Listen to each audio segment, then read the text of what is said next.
سلام خدمت همه شما بینندگان عزیز، شمایی که امروز برنامه ما رو تماشا می‌کنید. امروز 14 سپتامبر هست، برابر با دومین سالگرد جنبش زن زندگی آزادی، جنبشی که با قتل عمد حکومتی مهسا امینی در ایران آغاز شد.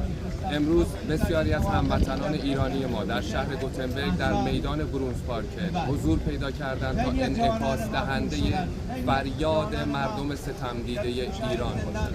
توجه شما عزیزان رو به گوشه‌هایی از این گرد همایی جلب می‌کنم. با سلام و خسته نباشید و خوش آمد خدمت تک تک شما عزیزان که اینجا حضور پیدا کردید برای گرامی داشته یاد و خاطره آن عزیزانی که پارسال برای جنبش زن زندگی آزادی جان خودشون رو فدا کردند. جلسه رو با 1 دقیقه سکوت آغاز می‌کنیم به احترام همه آن عزیزانی که جان خود را فدا کردند. منیفستاسیون رو با سخنانی از آقای کریم نوری شروع می‌کنیم.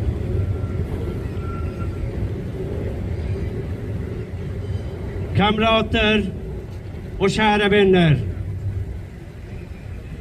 Det här är en manifestation för solidaritet med iranska revolutionär kamp mot islamiska regimen. Manifestationen kommer att vara ungefär 1 timme och den är organiserad av Solidaritetscentret med iranska folkets revolutionär kamp. Det var för 2 år sedan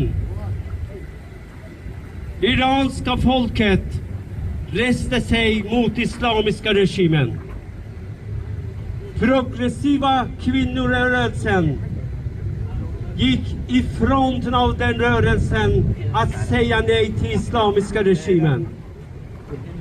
En rörelse som solidariserades världen över under namnet Kvinna, liv, frihet. Ordet kvinna i den rörelsen påminde könsapartheid som har rått i islamiska regimen under 4 decennier. Det var en protest mot könsapartheidlagar i Iran. Liv, det var en protest mot elände och fattigdom som islamiska regimen har påtvingat iranska samhället. Iranska folket vill ha en fritt och jämlikt samhälle. Och frihet, som ni vet, det är grundläggande mänsklig rättighet. Organisationsfrihet, partifrihet, föreningsfrihet. Det är förbjudet i islamiska regimen Iran. همونطور که همه منو میشناسین اینجا، من هرمینه هورداد هستم که امروز از ونستر پارتیت در خدمت شما دوستان هستم.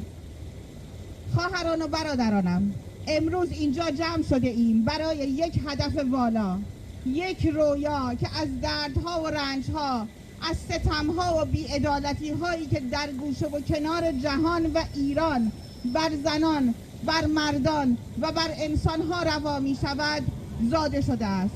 ما اینجا ایستاده ایم تا بگوییم که دیگر سکوت نمی کنیم. اینجا ایستاده ایم تا بگوییم که زندگی ما و مردم ما مهم است. آزادی ما مقدس است و هیچ زنجیری نمی تواند ما را در هم بشکند. ما امروز فقط برای آزادی یک گروه خاص سخن نمیگوییم، ما برای آزادی همه سخن میگوییم. ما اینجا هستیم تا اعلام کنیم که هر شکلی از ظلم و ستم، چه از نظر جنسیت، چه از نظر نژاد، قومیت، طبقه اجتماعی و یا هر شکل دیگری از تبعیض غیر قابل قبول است. این جنبش زن زندگی آزادی یک جنبش برای همه است. ما ایستاده ایم برای زنانی که صدایشان خفه شده، برای دخترانی که فرصتهایشان ربوده شده، برای کسانی که به خاطر زبان، مذهب یا باورهایشان به حاشیه رانده شده اند. ما برای خواهرانمان در خیابانها فریاد میزنیم، برای کسانی که پشت دیوارهای ستم اسیرند، برای آنهایی که در هر گوشه از جهان فریاد میزنند، برای آنهایی که در هر گوشه جهان به دنبال عدالتند. این جنبش یک جنبش جهانی است. ما نمیتوانیم خودمان را از رنج دیگران جدا کنیم. اگر حتی یک نفر به خاطر نژاد، جنسیت، مذهب یا گرایشش ستم ببیند، همگی ما قربانی آن ستم هستیم. ما خواستار دنیایی هستیم که در آن زنان بتوانند بدون ترس از خشونت، بی‌عدالتی یا تبعیض زندگی کنند. ما خواستار دنیایی هستیم که همه انسان‌ها بتوانند بدون ترس، بی نیاز از ترس، از توانایی‌هایشان بهره ببرند و رویاهایشان را دنبال کنند. اینجا و امروز ما میگوییم هیچ یک از ما آزاد نیست تا همه ما آزاد نشویم. زنان، شما ستون‌های این مبارزه این، شما ریشه های انقلابید، اما این مبارزه فقط برای شما نیست. این مبارزه برای همه کسانی است که در هر گوشه جهان رنج میبرند، چه به خاطر زن بودنشان، چه به خاطر انسان بودنشان. ما قوی هستیم، متحد هستیم، تسلیم نمیشویم، زیرا تاریخ از آن ماست، آزادی از آن ماست، زندگی از آن ماست. زن، زندگی، آزادی. زندگی آزادی. Gina Amini blev bara 22 år. Hon mördades brutalt av den iranska regimen. Hennes så kallade brott ansågs vara att lite av håret syntes utanför slöjan när moralpolisen stoppade henne på gatan. Revolutionen i Iran 1979 väckte hopp om en demokratisering. Men resultatet blev istället en stenhård diktatur. Brotten mot de mänskliga rättigheterna är många och omfattande. Vänsterpartiet har under lång tid uppmärksammat situationen i Iran. Vi har i motioner, interpellationer, skriftliga frågor och på demonstrationer vid en lång rad tillfällen protesterat mot regimens övergrepp mot bland annat etniska minoriteter, kvinnor, fackföreningsaktiva och hbtqi-personer. Regimen i Teheran spelar också en destruktiv roll i Mellanöstern, bland annat genom sitt stöd till Bashar al-Assad i Syrien och genom sin inblandning i Iraks inrikespolitik. Vänsterpartiet vill se riktade sanktioner på EU- och FN-nivå mot de nyckelpersoner inom det iranska ledarskiktet som bär ansvaret för våldet och mördandet. De religiösa mullorna tar folkets pengar och det är inte ovanligt att deras barn och barnbarn lever lyxliv i USA och Europa. Det måste få ett stopp. En stark reaktion från omvärlden tillsammans med folkets starka protester kan bli det som ger demokrati och frihetskämparna andrum och pressa tillbaka regimens besinningslösa repression. Men det finns alltid en baksida med att omvärldens sanktioner blir för oprecisa och istället drabbar det iranska folket hårt. Det iranska ledarskiktet behöver också inse att de en dag kommer straffas för de brott de begår mot befolkningen. Där har länder som Sverige en viktig roll att fylla. Det finns en möjlighet för länder som Sverige att utreda och lagföra brott oavsett var de är begångna eller vilken nationalitet gärningsmannen eller målsäganden har. Den möjligheten ska vi använda. Även dagens övergrepp ska en dag straffas.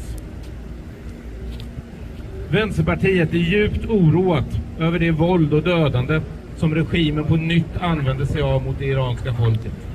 Vi har under lång tid följt utvecklingen i Iran och lyft frågan i Sveriges riksdag. Vår solidaritet är stark och vår röst för det iranska folket kommer aldrig att tystna. När den iranska sedlighetspolisen brutalt mördade Jina Amini den 16 september 2022 för att hon burit sin slöja på ett sätt som de inte ansåg tillåtet, satte det igång en massiv protestvåg. Sedan dess har hundratusentals människor visat sitt missnöje med det totalitära styret och bristen på mänskliga rättigheter. Studenter har sittstrejkat på universitetet. Kvinnor har tagit av sig slöjan och klippt sitt hår i protest. Och skolflickor har gett Irans högsta ledare fingret. Med fara för sina egna liv kämpar de för sin frihet.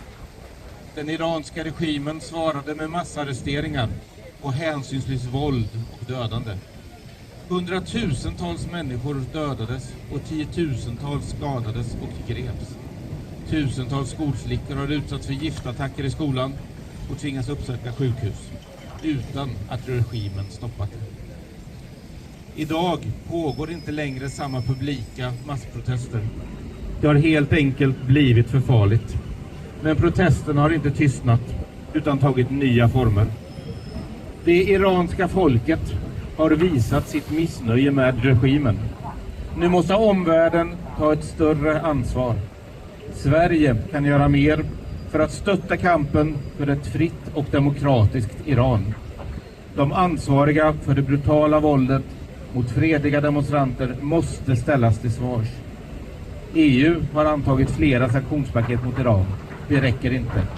Det krävs riktade sanktioner mot nyckelpersoner inom ledarskiktet. Vänsterpartiet ser att Sverige kan spela en roll för att ge stöd till de iranier som med stort mod och under hot om förföljelse i och utanför Iran kämpar för ett demokratiskt och fritt land. I detta arbete bör Sverige utnyttja alla de kontakter vårt land har med Iran, såväl bilateralt som multilateralt. Sverige må vara ett litet land i norra Europa, men det går många band mellan vårt land och Iran, inte minst genom de tusentals iranier som genom åren fått en fristad från förtryck i vårt land. Sverige bör också utnyttja den djupa kunskap och det starka engagemang som finns bland de många invandrare med iranskt ursprung i Sverige. Sveriges politik mot Iran måste bygga på de mänskliga rättigheterna och det iranska folkets rätt att i fria och demokratiska val välja sina ledare och i vilken riktning landet ska gå. En sådan politik får inte skymmas av ekonomiska egenintressen. Tyvärr har inte Sveriges hållning alltid varit konsekvent och trovärdig. Fortfarande avvisas flyktingar som flytt under regimens förtryck i Iran. Genom de svenska myndigheternas exportfrämjande åtgärder verksamhet stöds svenska företag som investerar i Iran. Sverige måste, såväl som egen stat som medlem i EU och FN, konsekvent uppmärksamma de grova och omfattande brotten mot de mänskliga rättigheterna i Iran.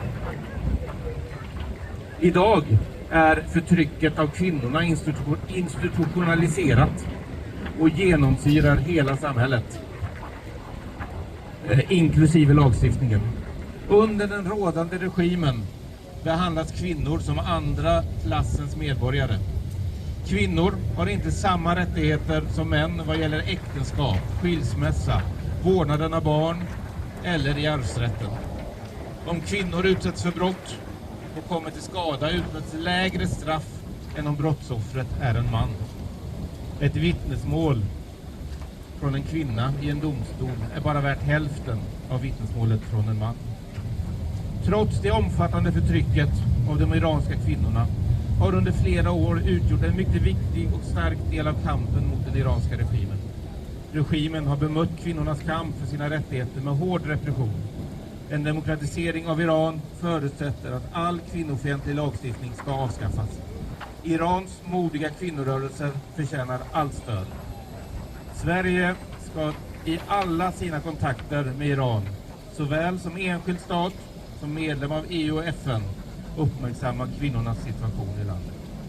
Allt stöd till protesterna mot diktaturen, allt stöd för demokrati och människovärde, allt stöd för frihet.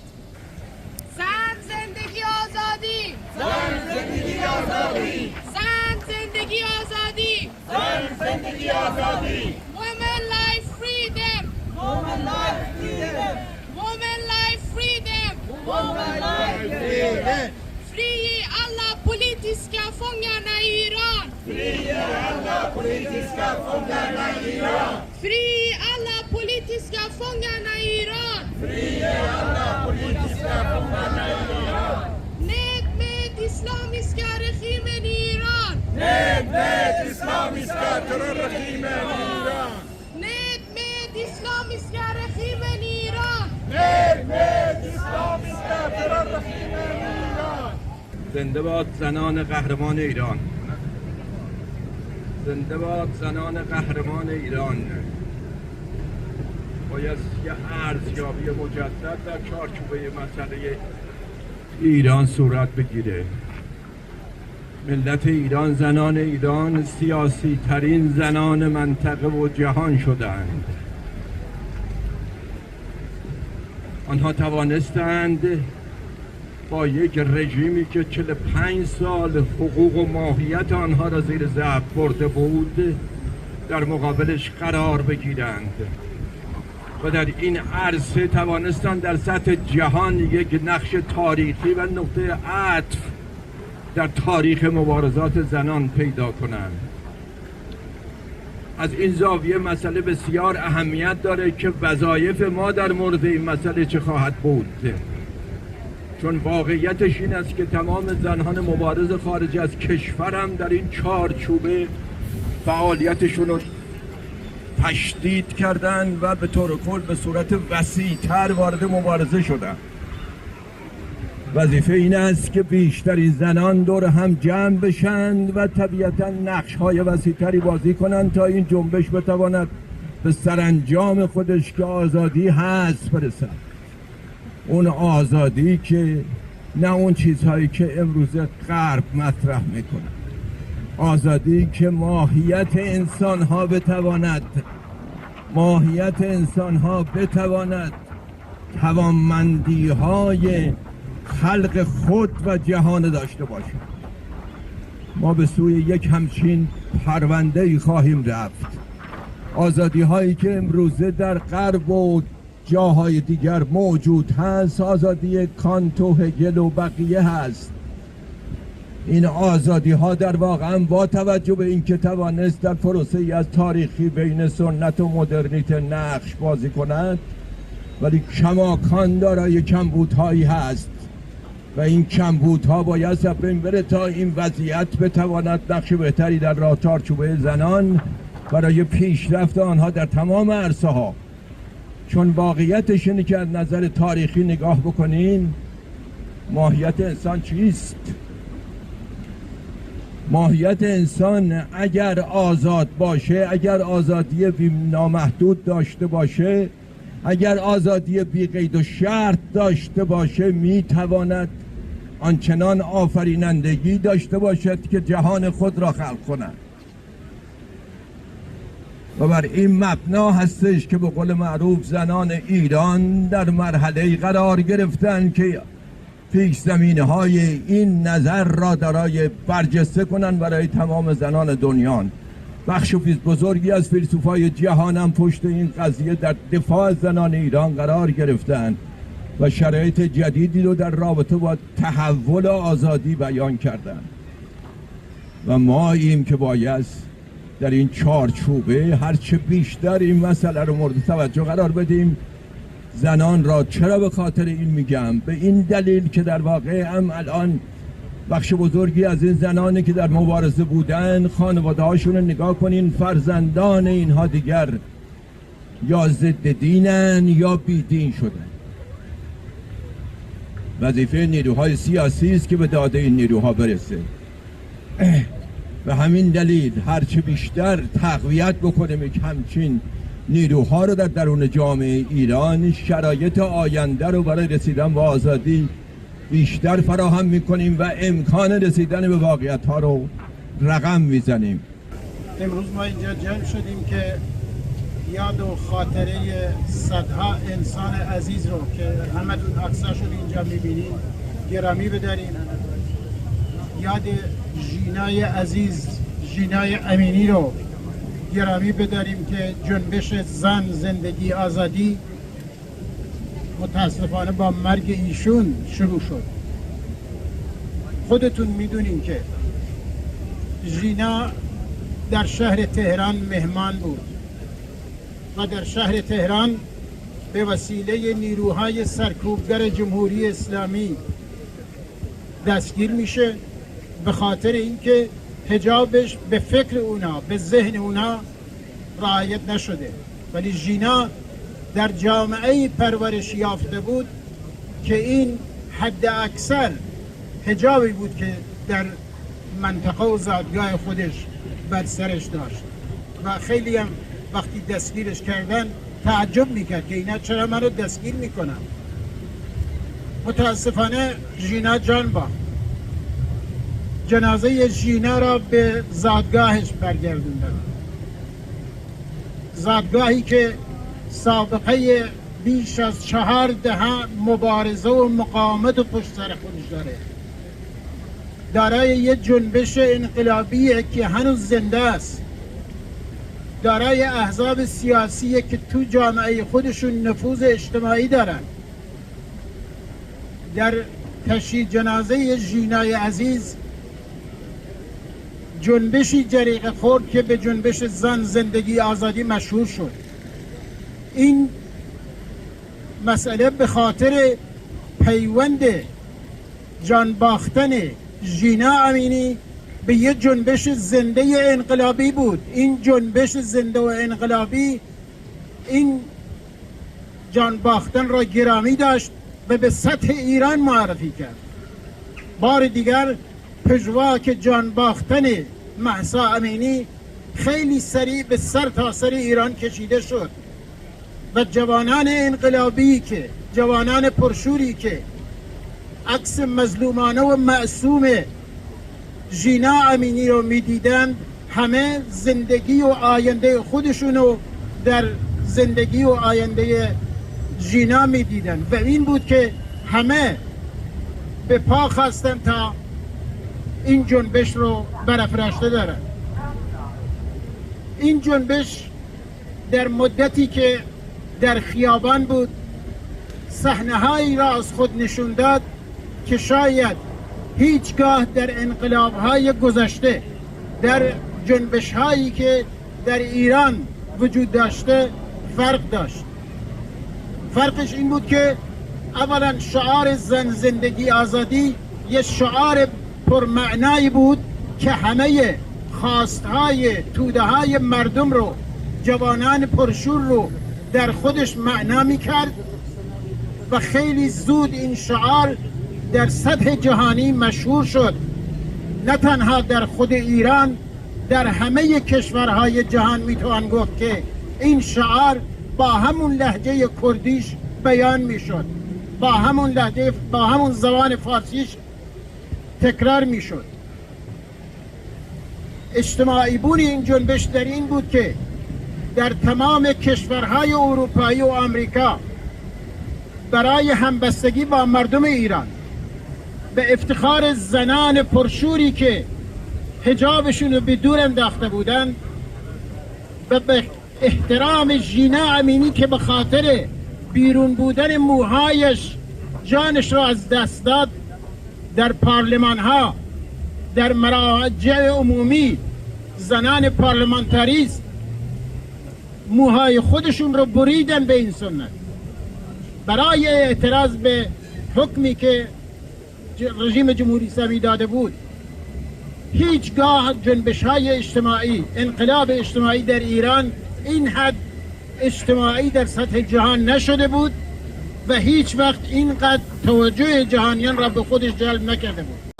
Som tände en löpeld av första veckan utvecklades det från en proteströrelse till en revolutionär situation som kan bli den islamiska revolution den blir Islamiska republikens val.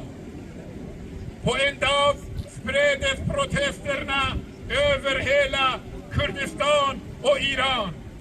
Talköerna ekar märkbar diktatur, död åt diktaturen. Märkbar Khamenei, död åt Khamenei.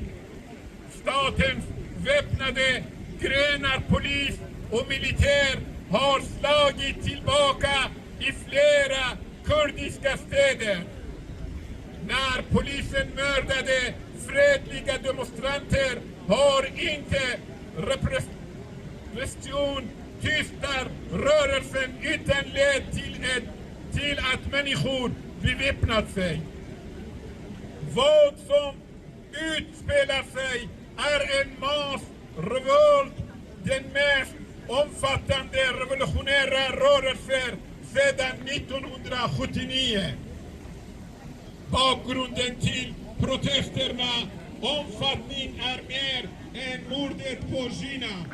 Det handlar om den sociala och politiska situationen i Iran. Det handlar om fattigdom, arbetslöshet, stigande priser, missnöje och låga löner. Iran är ett land där 40 miljoner människor lever i fattigdom. Där 20 miljoner lever i slumområden.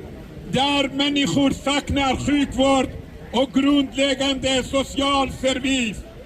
Där i Iran 7 miljoner barn är barnarbetare.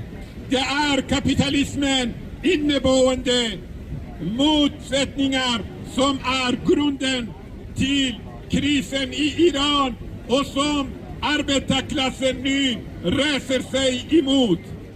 Vad som utspelar sig är något helt annat än den gröna rörelsen 2009 då framför allt medelklassen med institutioner i det reformistiska ledarskapet gick ut på gatorna. Kvinnorna spelar en avgörande roll. De är samhällets mest förtryckta och står frontlinjen. De kastar sina sjaler, de kräver sina rättigheter. Det är situation där kvinnorna utanpå det religiösa förtrycket har en social situation där 50% av landets unga kvinnor är arbetslösa. Där 30 000 unga flickor årligen blir bortgift till äldre män på grund av familjens fattigdom. Tack för att ni deltog i den här manifestationen. I slutet av manifestationen det finns rosor för minnet av våra kära och nära som miste livet i denna folkliga resning i Iran. Vi kastar de här blommorna till vattnet och håller deras minne vid livet. دوستان عزیز، اینجا مانیفست ما به پایان میرسه. به یاد جانباختگان خیزش انقلابی شهریور، کسانی که جانشون از دست دادند، یادشون رو گرامی می‌داریم توسط اینکه گل‌های روزی که اینجا هست به رودخانه می‌سپاریم. ممنون که در این برنامه شرکت کردین. تغییر مغزها که پوسیدن برای شرمندگی، برای بیپولی، برای حسرت یک زندگی معمولی، برای کودک زبان گرد و آرزوهاش، برای این اقتصاد دستوری، برای این هوای آلوده، برای بهی از رفتای فرسوده، برای پیروز و احتمال انقراضش، برای سرهای بیگناه ممنوعه، برای گریه های بی‌وقفه، برای تصویر تکرار لحظه، برای چهره‌ای که میخنده، برای دانش آموزا از اینکه با ما همراه بودید از همه شما عزیزان تشکر میکنم. یک بار دیگر بر لزوم اتحاد تاکید میکنم، اتحاد چه در داخل و چه در خارج. شما عزیزانی که امروز شاهد جنبش پرستاران در داخل ایران هستید، اگر گروه‌های دیگر همچون بازنشستگان و کارگران به جنبش پرستاران بپیوندید، این اتحاد بازوی ما رو قدرتمندتر خواهد کرد و قطعا جمهوری اسلامی رو مجبور به عقب نشینی خواهد کرد.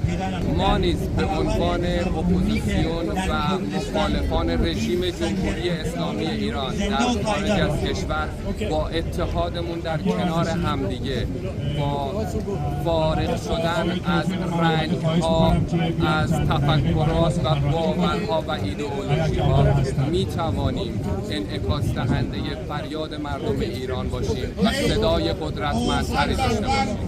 متشکرم از شما، به امید حضور شما در اکسیون‌های آینده.